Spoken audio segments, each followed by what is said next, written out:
Mr. Secretary. That's a wonderful suggestion. Thank you very much, Madam Chair, Your Honor.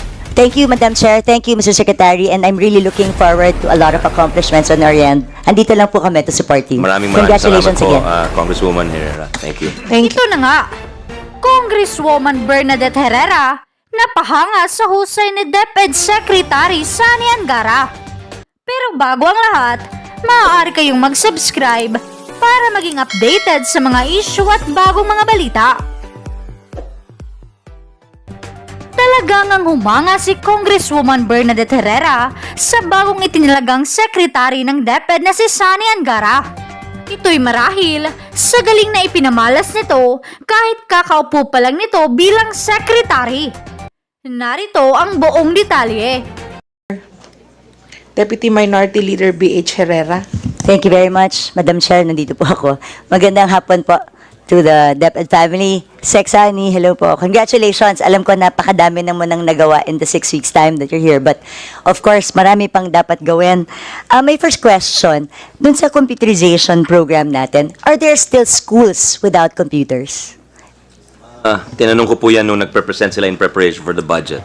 Apparently, the statistic of schools with at least one computer is only 41%, Your Honor. That means there is 59% of our schools do not have at least one computer. Aray ko.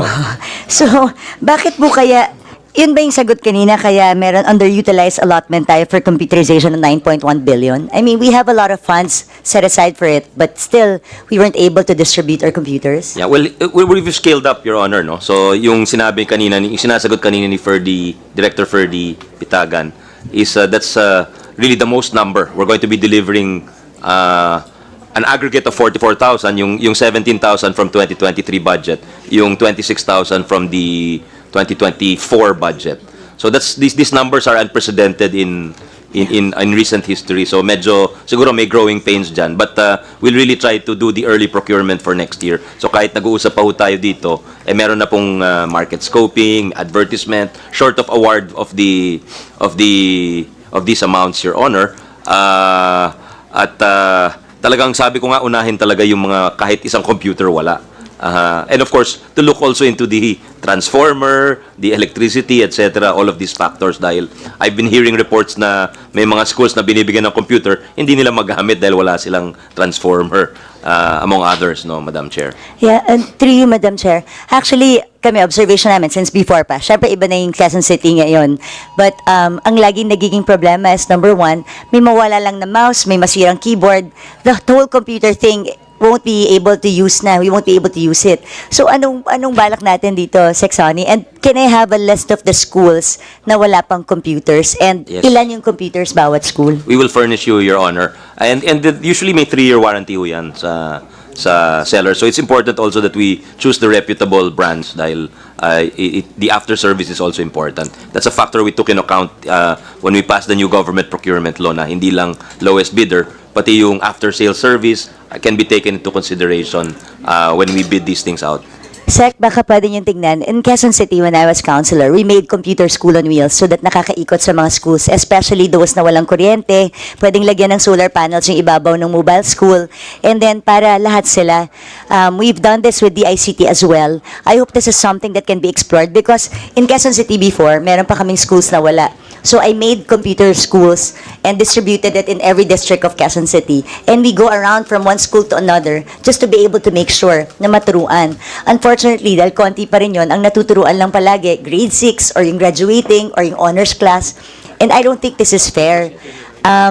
Is this something, baka this is something that DepEd can take a look at?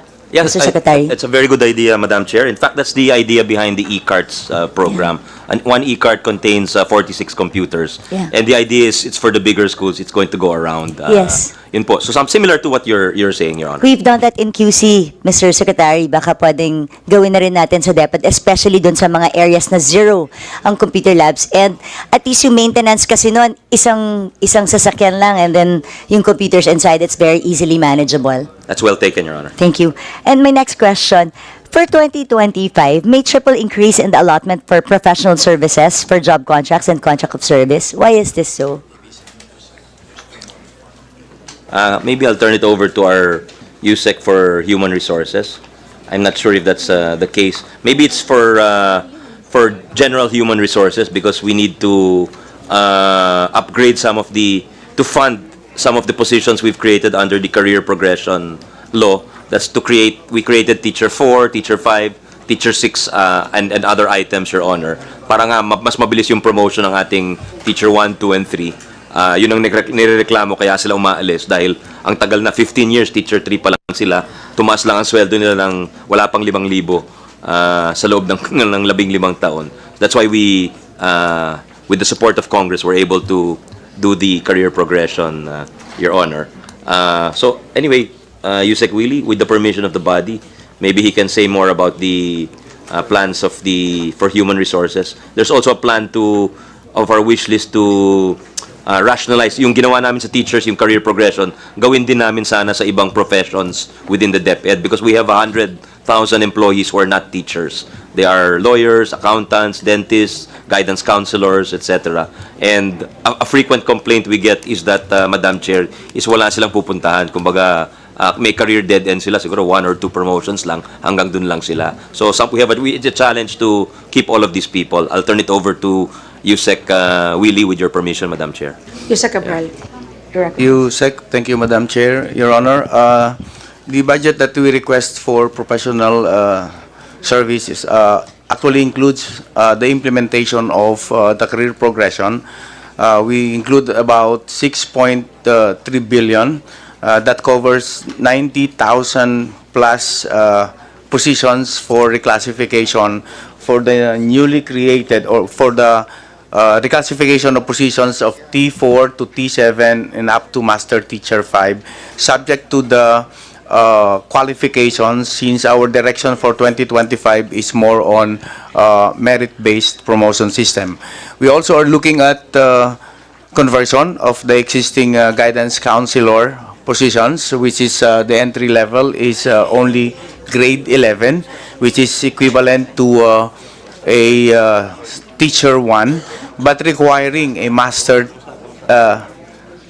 degree program. Madam Chair, if I may, no, kasi parang lumalabas, meron kayong services of professionals for short-term engagements under contract of service and job contracts. Yun yung nag-increase sa MOO inyo eh. So that's part of the... Yeah. So these are JOs and COS. So that's a part of the operations of schools, I think, and that's not actually covering. Ang laki kasi ng in-increase niya. So that's what I want to know. Yeah. Yeah. Because it's 2.3 billion. Yes. From 518 from last year. Yes, ma'am. Madam Chair, Your Honor, there has been a move to completely remove the administrative task of our teachers, and for the implementation of the Department Orders number 2 and number 5, which rationalizes the work of teachers, removing from them administrative tasks relating to procurement and even on property and personnelling, we resorted to hiring contract of service to support the school operation.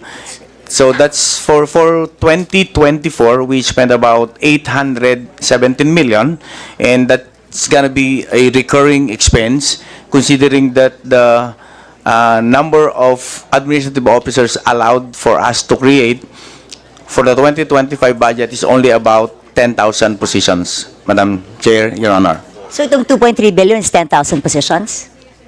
No, ma'am. So how many yung 2.3 billion natin? Has it been effective getting the administrative? Anong effect niya? Can you submit na lang to this, how, Yes, ma'am. how the effect of that? Was it effective? Yes, ma'am. We actually did the clustering of the existing administrative officers among schools within the division, and it's really hard for the administrative officers to perform handling 1 to 3 schools, handling the 1 to 3 schools in terms of the administrative tasks, and that's why we also identified all those schools which are considered outliers, those who cannot be included in a certain cluster. So we find it necessary to create COS positions for them, and that is a recurring, as I mentioned, recurring expense, because our shortage for the administrative officers of at least one for every school is 20,638. And in that note, given that the 10,000 position will only be allowed for 2025, we are still short of 10,600 plus na AO positions. So we will submit, ma'am, the breakdown the of plan that. for the long term for this, Madam Chair, kasi kung alam nga naman pulo sila JO and COS for the administrative. We have been making representation, Madam Chair, Your Honor, on establishing at least one administrative officer so that we can actually remove the MOE component for the hiring of COS. Thank you. Mr. Secretary, through you, Madam Chair, yung isang concern ko yung sa solo parents, baka Sexani can help me on this because in other agencies, hindi na i-implement yung benefits ng solo parents because JO and COS sila. Ano sa DepEd, anong plano mo dito, Sexani? Kasi hindi sila under civil service kasi walang employee-employer relationship, but our law says they are allowed. They should avail of the benefits of the solo parents. Maybe we'll study it, ma'am, if you give us some time, and we'll get back to you. But definitely, I was in Congress when we passed that. I remember you were among the authors with Kong Lopez and others. So, if you allow us to take a look, it's not really top of mind at the moment, Madam Chair. But certainly, I think fairness dictates that they be also allocated the same benefits, Your Honor. Yes, please, Mr. Secretary. Pati yung guidelines on scholarships and then for the employees, for the COs and medyo naiwanan po sila. Medyo 2015 yung last memorandum ng DepEd. After nun, hindi na nasundan. Pati yung kanilang mapping kung ilan po ang mga solo parents. We will work on that, ma'am. Thank you. And then what's the status of the tech voc of K-12? Mr. Secretary, dahil syempre ang hirap per school, yung implementation, iba-iba yung technical vocational na expertise ng bawat area eh.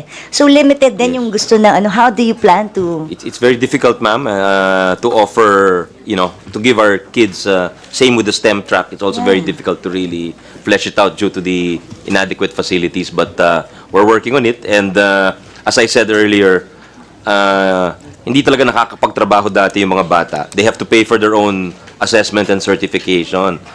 Tigwa 1.5 po yun kada certification. So mahal para sa mga bata. And pero sabi ko nga 2024 is the first year that the GAA contains that for our DepEd senior high school graduates. So it's ongoing. I've spoken to DG Sec Kiko Benitez on that, and it's moving now.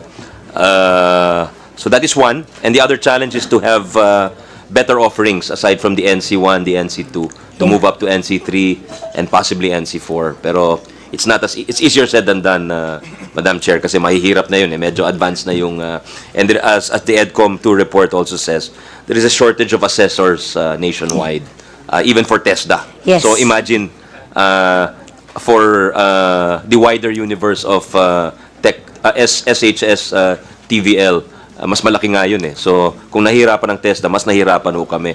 Because a lot of these assessors are professionals. They work and they are not geographically mobile, meaning someone working in Manila is not really inclined to go to Pangasinan or to Iloilo to assess somebody, Your Honor.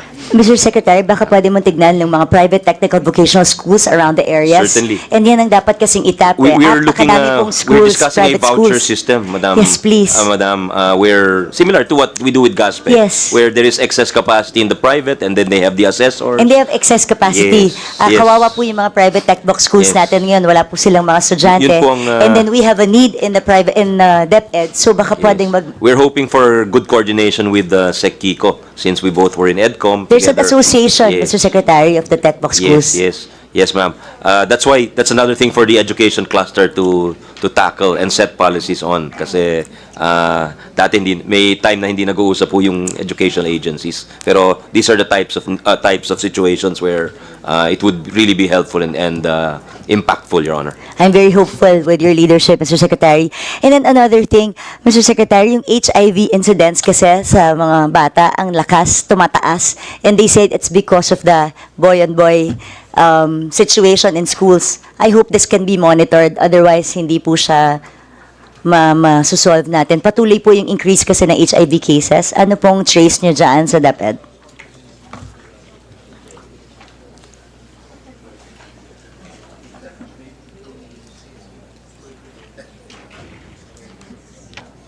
ramping up our awareness activities, and it's part of the curriculum also, yung comprehensive sex education, sexuality education, Madam Chair. Yun po bang reproductive health in DepEd schools is being done right now? Yes, Your Honor. And then this is true in 2023, only 192 classrooms or 3% of the 6,379 targeted classrooms were completed? I think that's as of December 2023, Your Honor. Yes. Yes, that's accurate as of that time, but I think the number is now, Yusek Dancing? Your Honor, Madam, What plus is the- 589 from the 2023. However, just to make mention, I was mentioned a while ago that there's 2,000, that was 2,743 which was built because of a spillover from previous years. Pero that's still very poor performance, Mr. Secretary. Bahala Yes, ka I na. agree. I agree, Your Honor. We haven't done the early procurement the way the DPWH does it, kaya mabilis ang DP. They take advantage of the warm months, the non-rainy months. Kasi January pa lang, nag-award na, tsaka nagko-construct na. So we want to follow the same model, Your Honor. That's why this early, we asked the chair, and he's been very receptive. The speaker, they've also been very receptive. The Committee on Appropriations, na we give the lists early, Your Honor. Kami naman, we're very receptive, and we want to work with Congress in improving and making a dent into this classroom deficit situation, Your Honor. What about the low budget allocation for teacher development? Kasi parang nasa ano lang to for this year, nasa ano lang siya, foreign assisted. That's true, Your Honor. Why is that? We should be spending more. There are findings there where we should be spending maybe $1,500 per teacher as a best practice, but we're very far from it. We're at $300 per teacher. So, well, as you know, the needs are many. So, we have to choose our battles, Madam Chair. You know. So this is not a priority as of the moment. Well, it is a priority because it Yeah. receives a large amount. It's in the billions, the program, Your Honor. But maybe there's a way of doing it that's more economical, using technology perhaps, and institutionalizing it. And we're looking forward to the innovations to be brought about by the teacher, the TEC, the Teacher Education Council, which we plan to convene this Friday with a new executive director that will set policies for teacher training in the educational system, Your Honor. And then, lastly, Mr. Secretary, meron tayong earmark revenue for Early Childhood Care and Development Fund. Biglang wala kasing gamit for 2024. Meron pang natitirang 76 billion.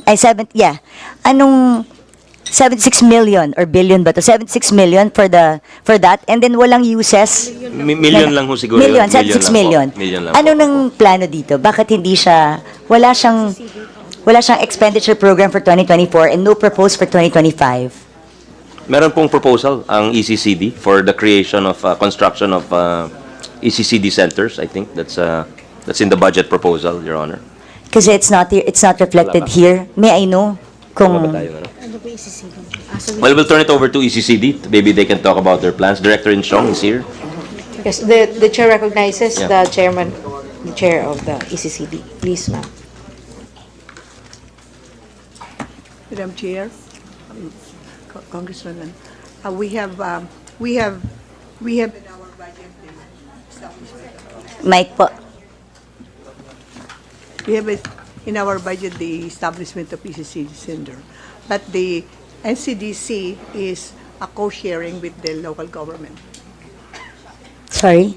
It is a co-sharing because the local government provides the lot and then the prepping of the lot and then the playground, and then but our package is Madam Chair, can she speak clearer near to the microphone? We can't hear.